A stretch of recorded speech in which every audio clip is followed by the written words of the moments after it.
Hello, ladies and gentlemen. Welcome to our screencast about the Louisiana Purchase. This will be your background information you'll need to know for class this week.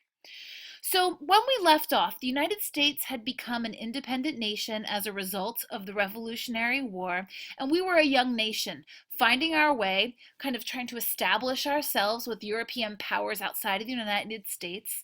And we haven't even settled all of the land that we have as of the end of the war, which is what we see here in this tan color.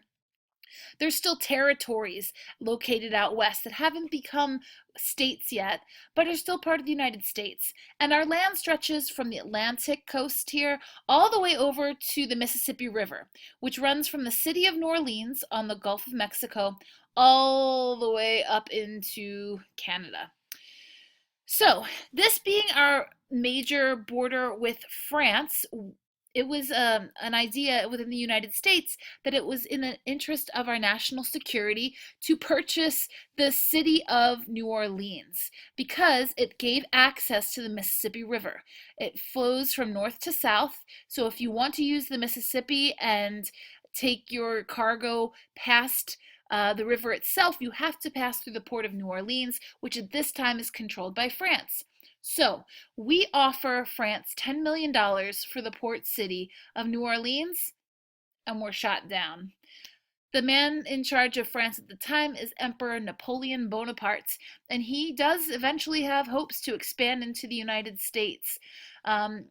As time wears on in the early 1800s, he's at war with Britain. He needs money. And so he comes to our president at the time, who is Thomas Jefferson, and offers Thomas Jefferson $15 million in exchange. Well, he asked for $15 million in exchange for not just the port city of New Orleans, but also the entire holdings of France in North America, what's known as the Louisiana Territory. This is 800,000 square miles, roughly doubling the size of the United States, and our president jumps at the chance, even though it's technically illegal. It's unconstitutional for the president to make any kind of major land deal or treaty with a foreign nation without the approval of Congress.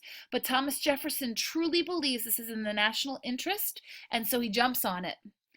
Well, history remembers him kindly. Obviously, it was a great move for the United States to purchase this land. It leads into us gaining other territories further west as we continue expanding through manifest destiny. But it all starts here with the Louisiana Purchase in 1803. So following the Louisiana Purchase, we have all of this land out here, but honestly, a lot of it has not have been explored yet. There are some French forts that dot certain areas, but we're not even sure the totality of native peoples that live out here, or what kind of new plants and animals we can expect.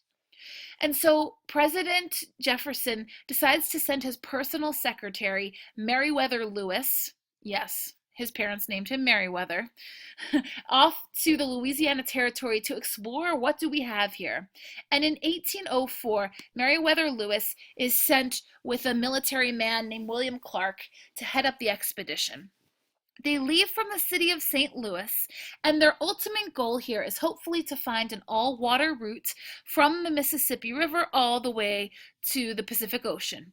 If this is possible, it'll be incredibly advantageous for the United States for trade and further expansion. In our next lesson, we'll continue on with the Lewis and Clark expedition.